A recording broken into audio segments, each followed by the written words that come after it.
At 34, I'm Monica, a successful journalist at a top fashion magazine and a well-known fashion blogger. As I sit in my office, surrounded by racks of designer clothes and stacks of glossy magazines, I can't help but feel a sense of pride. I've worked hard to get here, and every late night and early morning has been worth it. My phone buzzes with a notification. It's an email from my editor. "Monica, great job on the latest piece. The readers are loving it. Keep it up." I smile to myself. This is what I live for, the rush of creating content that resonates with people, the thrill of being at the forefront of fashion trends. But it wasn't always like this. My mind drifts back to my childhood, to the house where I grew up. It was a nice house in the suburbs, but for me, it was more of a battlefield than a home. My sister, Sarah, is 7 years older than me. From the day I was born, she saw me as competition. I remember her constant need for attention, her jealousy, her manipulations. It's funny how some wounds never truly heal, even after all these years. There was this one time, when I was about 8. Sarah was 15 and had invited her friends over. I was in my room, reading a fashion magazine. Suddenly, I heard a crash from downstairs. My heart sank. I knew, somehow, that this wouldn't end well for me. I crept down the stairs to find my mother's favorite vase in pieces on the floor. Sarah and her friends were standing around it, looking guilty. But then Sarah's eyes locked with mine, and I saw a familiar glint in them. "Monica," she shrieked. "What have you done?" I stood there, mouth agape, as Sarah spun a tale of how I had been running wild through the house and knocked over the vase. Her friends, not wanting to get in trouble, nodded along. But I didn't, I started to say, but my parents had already made up their minds. "Monica, how could you be so careless?" my mother scolded. "You know how much I loved that vase." "You're grounded for a month," my father added. "And no pocket money until you've paid for a new vase." That night, as I lay in bed, I made a promise to myself. One day, I'd have my own place, my own life, far away from Sarah's shadow. And here I am now, living that promise. I've got my own house, bought with a mortgage I'm proud to pay off each month. It's my sanctuary, my piece of peace and quiet. As I wrap up my latest article on fall fashion trends, my mind wanders back to the day Sarah got married. I was 15, and I remember feeling an overwhelming sense of relief. Finally, I thought, I'd have some peace in my life. The wedding itself was a lavish affair. Sarah looked stunning in her white gown, but I couldn't help noticing the smug look she threw my way during the ceremony. A year after the wedding, Sarah had a daughter, my niece, Lily. As she grew, I found myself spending more and more time with her. Sarah seemed all too happy to pawn her off on me, preferring to spend her time gossiping with friends or scrolling endlessly on her phone. "Monica, can you take Lily this weekend?" Sarah's voice crackled through the phone. It was a familiar request. "I've got plans." I sighed, knowing full well that plans probably meant another meeting with chatty friends.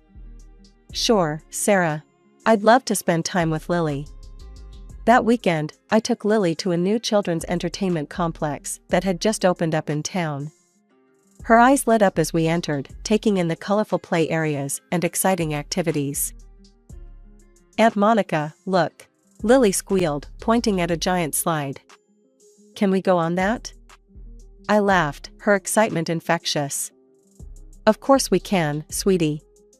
We can do whatever you want today." As I dropped Lily off at home that evening, I overheard Sarah arguing with her husband, Mason. Their voices were muffled, but I caught snippets about Sarah's frequent absences and her disinterest in family life. I quickly ushered Lily inside, not wanting her to hear the argument. But as I turned to leave, Mason caught my arm. "Monica," he said, his voice strained. "I don't know what to do anymore. Sarah's never home, and when she is, she's glued to her phone. It's like Lily and I don't even exist to her." "I'm sorry," I said, not knowing what else to say. "If there's anything I can do to help with Lily, just let me know." He nodded gratefully, and I left, feeling a mix of emotions. Anger at Sarah for neglecting her family, worry for Lily, and a strange sense of vindication. All those years of Sarah tormenting me, and now her true colors were showing to everyone else too. The day everything fell apart started like any other. I was at a cafe with my friends when my phone rang. It was my mother, her voice tense and brittle. "Monica, you need to come home. Now." I arrived at my parents' house to find chaos. Sarah was sobbing on the couch, mascara streaking down her face. My father was pacing, red-faced with anger. And in the corner, looking shell-shocked, was Sarah's husband, soon-to-be ex-husband, as I would learn. "He caught me," Sarah wailed between sobs. With her lover," Mason spat out. "In our own bed." I stood there, stunned. Despite knowing about Sarah's indiscretions, seeing the fallout was something else entirely. And then, as always, Sarah's eyes locked onto me. "This is your fault," she shrieked, pointing an accusing finger.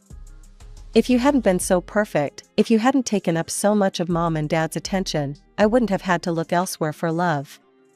I couldn't believe what I was hearing.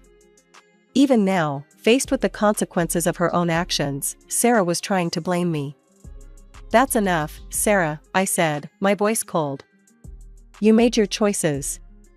Don't you dare try to pin this on me." My parents, predictably, rushed to Sarah's defense. "Monica, how can you be so heartless?" my mother cried. "Your sister is hurting." I looked at them, these people who had always taken Sarah's side, who had never believed me when I told them about her cruelty. In that moment, I made a decision that would change the course of my life. "I'm done," I said quietly. "I'm done with the drama, the accusations, the constant favoritism. I'm moving out." My parents protested, but their words fell on deaf ears. I was 22, fresh out of college, and ready to start my own life. Within a week, I had found a small apartment across town and moved out of my childhood home. The next few years were a whirlwind. I landed an entry-level job at a fashion magazine, throwing myself into work with a passion born of determination to succeed on my own terms. Nights were spent poring over fashion blogs, learning everything I could about the industry. All the while, I kept my distance from my family. Sarah and Lily had moved back in with our parents, but I tried to go there as little as possible. Still, I made an effort to stay in touch with Lily. We'd meet for ice cream or trips to the park, away from the watchful eyes of Sarah and my parents.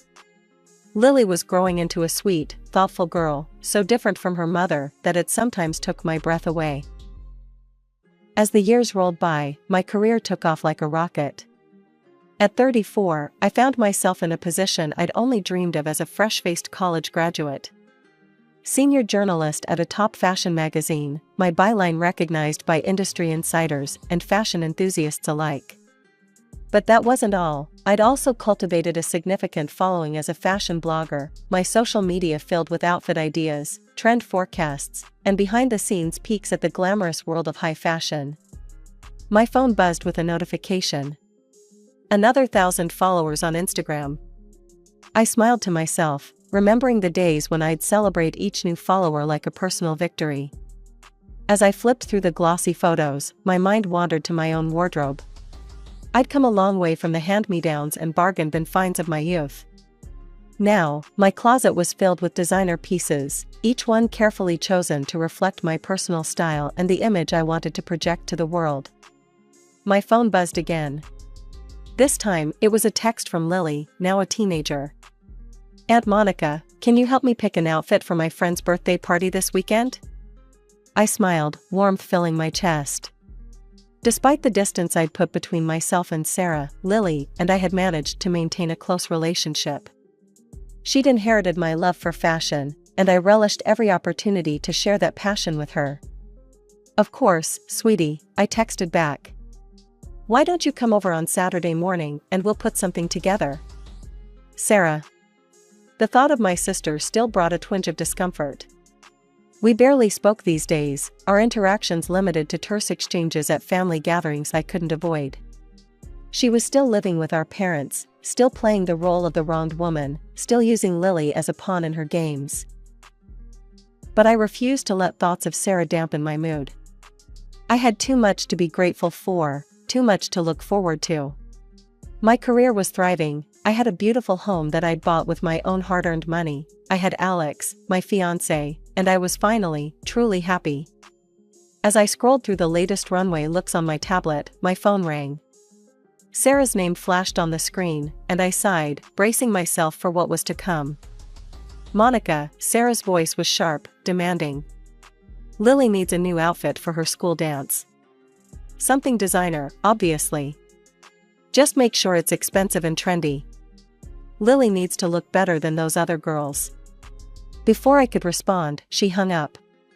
I stared at the phone, a mix of anger and resignation washing over me. How had I become responsible for dressing my niece?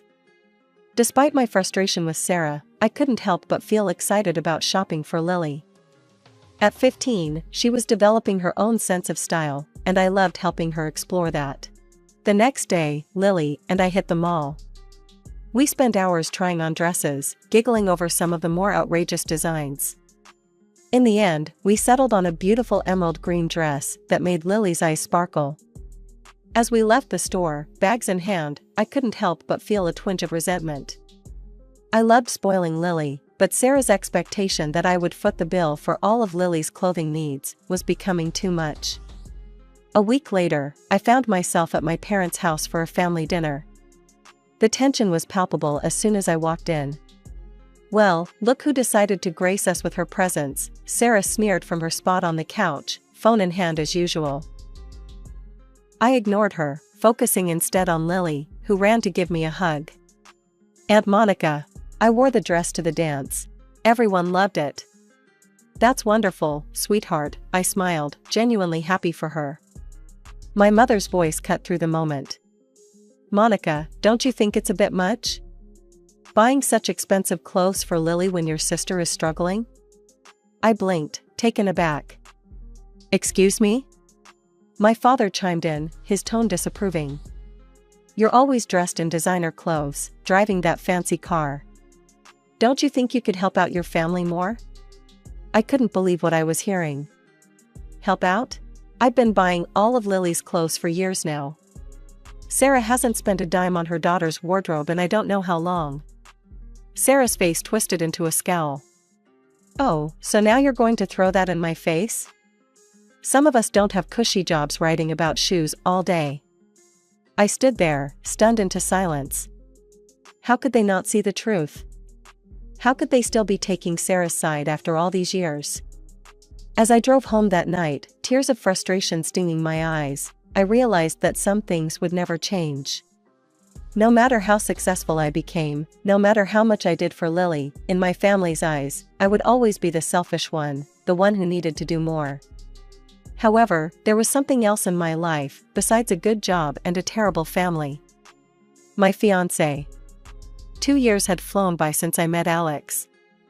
When he proposed on a quiet evening at home, I didn't hesitate to say yes. As a fashion journalist, I knew the importance of the perfect wedding dress. I reached out to a young Italian designer I'd featured in one of my articles. His avant-garde approach to bridal wear had caught my eye, and I knew he could create something truly special. When the dress arrived, my hands shook as I unzipped the garment bag. The moment I saw it, my breath caught in my throat. It was perfect, a delicate peach color that complemented my skin tone, with intricate lace detailing and strategically placed rhinestones that caught the light beautifully. I slipped it on, my heart pounding. As I looked in the mirror, I knew this was it. The dress hugged my curves in all the right places, the color making me look radiant.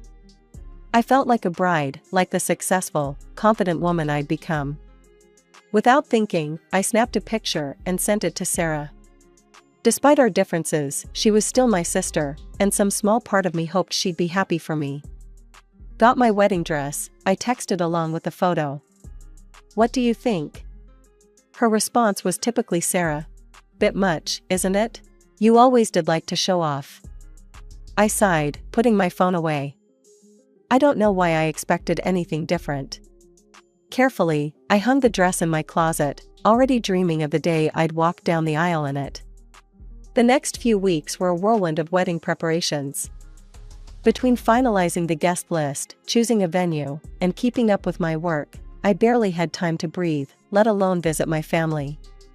One evening, as I was going over seating arrangements, my phone rang. It was my mother. "Monica, we haven't seen you in weeks," she said, her tone accusatory. "Lily's been asking about you." Guilt washed over me. In all the wedding chaos, I'd neglected my relationship with Lily. "I'm sorry, Mom. Things have been crazy with the wedding planning." About that, my mother's voice took on a familiar disapproving tone. "How much are you spending on this wedding? You know, a modest ceremony would be just as meaningful." I frowned. "Mom, I don't think that's any of your business." "Of course it is," she exclaimed. "We're your family. And speaking of family, have you thought about how you could help your sister instead of spending all this money on one day?" I couldn't believe what I was hearing. "Mom," I said, my voice trembling with suppressed anger, "this is my wedding. Alex and I are paying for it ourselves. How we spend our money is our business, not yours, and certainly not Sarah's." "Don't be so selfish, Monica," my mother scolded. "Family should come first." As I hung up the phone, I felt a mixture of anger and sadness wash over me. Even now, with one of the happiest days of my life approaching, my family couldn't simply be happy for me. Everything always had to revolve around Sarah and her needs. Just as the dust was settling from the wedding dress drama, a new storm was brewing. Lily was graduating high school, and with graduation came the inevitable school ball. My phone rang one afternoon while I was in the middle of a photo shoot. Sarah's name flashed on the screen. "Monica," Sarah's voice was demanding as ever. "Lily needs a dress for her graduation ball. I want you to buy her one from that new collection by, what's his name? The famous one you're always going on about." I knew exactly which designer she meant, and exactly how much his dresses cost. "Sarah, those dresses are incredibly expensive. We're talking thousands, sometimes tens of thousands of dollars. I'm not spending that kind of money on a dress Lily will wear once. It's not reasonable." "Fine," Sarah spat. "I'll tell Mom and Dad how greedy you're being. Don't bother calling Lily anymore." She hung up, leaving me standing in the middle of the studio, shaking with anger and frustration. True to her word, my parents called later that day, berating me for my selfishness and lack of family values. After a sleepless night, I came up with a solution. I called Lily, hoping she would answer, despite her mother's threats. "Lily, sweetie," I said, relieved to hear her voice. "I have an idea about your graduation dress. Why don't you come over and borrow one of mine? I have plenty of designer dresses you could choose from." There was a pause, then Lily's excited voice came through. "Really, Aunt Monica? That would be amazing." I could hear Sarah in the background, asking what was going on. After a moment, Sarah came on the line. "Fine," she said grudgingly. "We'll be over next week." A week later, I was at home, deep in concentration as I finished up an article for the magazine. The doorbell rang, and I opened it to find Sarah and Lily. "The dresses are upstairs in the guest room closet," I said, gesturing towards the stairs. "Why don't you two go up and take a look? I just need to finish this article." Sarah nodded curtly and led Lily upstairs. I returned to my computer, immersing myself back in my work. It seemed like only minutes had passed when I heard them coming back down. "That was fast," I said, surprised. "Did you find something you liked, Lily?" But before Lily could answer, Sarah was hurrying her out the door. "We need to go," she said abruptly. "Thanks for this." A few days after Sarah and Lily's strange visit, I decided to try on my wedding dress again. With all the family drama, I needed a reminder of the joy that was to come. I opened my closet, reached for the garment bag, and it wasn't there. Panic set in as I searched frantically through my entire wardrobe. The beautiful peach dress was nowhere to be found. And then it hit me, Sarah and Lily's hasty departure, their refusal to show me what they'd chosen. They hadn't borrowed a dress, they'd stolen my wedding gown. Furious, I drove to my parents' house. I burst through the door without knocking, making a beeline for Lily's room. There, hanging in her closet, was my peach wedding dress. "Lily!" I called out, my voice shaking with anger and disappointment. "How could you do this? Why would you take my wedding dress?" Lily appeared in the doorway, her face pale and eyes wide with shame. Before she could speak, Sarah pushed past her, her face twisted with rage. "How dare you barge in here and accuse my daughter?" Sarah spat. "You're so greedy, you can't even lend a dress to your own niece for her graduation?" I was stunned. "Lend? Sarah, you stole my wedding dress." "This isn't just any dress, it's for my wedding day." Sarah's eyes narrowed. "Oh, please. You have plenty of dresses. You're just jealous that Lily will look better in it than you ever could." "Jealous?" I couldn't believe what I was hearing. "Sarah, you're the one who's always been jealous. Of my career, my success." The room fell silent. Then, from behind me, I heard my mother's voice. "Monica, how dare you speak to your sister that way?" I turned to see both my parents standing there, their faces masks of disappointment and anger. "But she stole my wedding dress," I protested. My father shook his head. "Always so selfish, Monica. Can't you think of anyone but yourself for once?" I stood there, feeling like I was drowning. How had this happened? How was I the villain in this story? Without another word, I grabbed my dress and left. The next day, my phone rang. It was Lily. "Aunt Monica, I'm so sorry." Her voice was small, trembling. "I didn't know it was your wedding dress. Mom said, she said you'd want me to have it. We didn't even look at the other dresses. I'm so sorry." My anger melted away. Of course Sarah had manipulated the situation, used Lily as a pawn in her games. "Oh, Lily," I sighed. "It's okay. I understand. How about we go shopping for a new dress?" "Your own dress, not a borrowed one." "Really?" The hope in her voice was palpable. "But I can't afford a nice dress." "Don't worry about that," I said. "But I have a proposal. The dress will be yours, but you'll pay it off in installments. By helping me with my wedding preparations." The day after our phone call, Lily and I hit the stores. It was a day filled with laughter, honest conversations, and a deepening of our bond.